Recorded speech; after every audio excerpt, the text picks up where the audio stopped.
ഞാനൊരു പുതിയ ഹാബിറ്റ് തുടങ്ങാൻ പോവാണ്. ഇംഗ്ലീഷും മലയാളം ഇംഗ്ലീഷും മലയാളം വായിക്കല് ആൻഡ് എഴുതല്. ഇംഗ്ലീഷും മലയാളം തന്നെ എഴുതല്. ഇത് രണ്ടും ചെയ്യാനുള്ള ഹാബിറ്റ് ഇന്ന് തൊട്ട് തുടങ്ങിയേക്കുവാണ്. ഞാൻ മാത്രമല്ല തുടങ്ങിയേക്കുന്നത്, നിങ്ങളും കൂടെ തുടങ്ങണം. പിന്നെ ഇത് പത്രം ഒക്കെ വായിക്കാൻ കുറെ പഠിച്ചവരൊക്കെ ആണെങ്കിൽ വായിക്കാൻ പറ്റും. എനിക്കിപ്പോൾ ചെറിയ ചെറിയ സ്മോൾ സ്റ്റോറീസ് വായിക്കാൻ പറ്റുള്ളൂ. അതുകൊണ്ട് എല്ലാവരും ഇത് അറിയാത്തവരാണെങ്കിൽ ഇത് കുഞ്ഞു കുഞ്ഞു സ്റ്റോറീസ് വായിക്കണം, എഴുതണം. പിന്നെ നമ്മൾക്ക് എന്നാ കണ്ടന്റിലോട്ട് പോവാം അല്ലേ. ദ ലിറ്റിൽ ഡോഗ്, ഇതാണ് ഈ കഥയുടെ ഹെഡിങ്. നമ്മൾക്ക് വായിച്ചു തുടങ്ങിയാലോ കഥ. Once there was a little dog.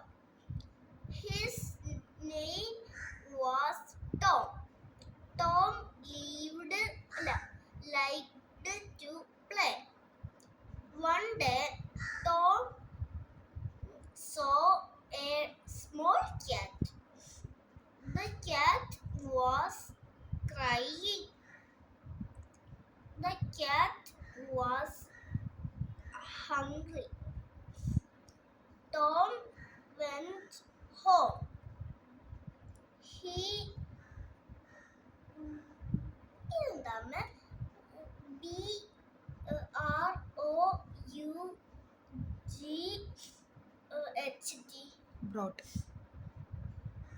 brought milk.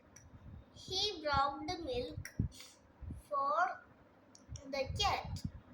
The cat was happy.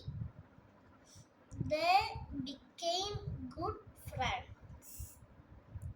Moral. ഇതിപ്പോ ഞാൻ വായിക്കാൻ പോണ മോറൽ ആട്ടോ. മോറൽ എന്ന് വെച്ചാൽ ഇതിന്റെ ഒരു ഗുണപാഠം എന്നാണ് മോറലിന്റെ ഒരർത്ഥം. ഇപ്പോഴൊക്കെ ഞാൻ മോറൽ വായിച്ചു തുടങ്ങാൻ പോവാണ്. നിങ്ങൾ ഇത് വായിക്കുമ്പോൾ മോറൽ വായിക്കാം കേട്ടോ. Moral: Be